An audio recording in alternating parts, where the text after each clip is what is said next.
د هر لمانځه وروسته دا یو توري ووایه الله رب العزت به دې د لاس د زنا څخه محفوظ وساتي.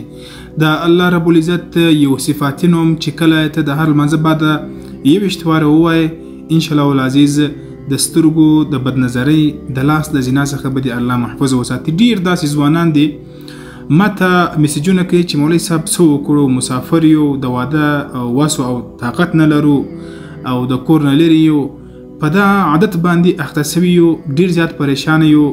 ګوره په دا یو داسې ګناه ده، د دې سره ذهن کمزوري کېږي، د دې سره نظر کمزوري کېږي، د دې سره د مخ نور ځي ختمیږي، د دې سره د سر ویښتان وځي او دغه قسم د دې سره د انسان هغه یاداشت دي شی د انسان ویریږي، خبره ځینې هېرېږي، ډېر زیات نقصانات دي ده.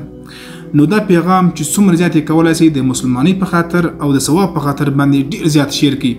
ګوره چې کله یې ته شیر کړي دا پیغام نه د معلومه چې څوک پر دې خبره باندې عمل وکړي، الله رب العزت هغه کس د دې عمل څخه راوګرځي، هغه د دې عمل څخه منع شي، هغه ته فایده ورسیږي. نو تا ته یو خواست کوم چې دغه ویډیو زیاته در سره شیر کړي. د هر لمانځه بعده، د هر فرض لمانځه بعده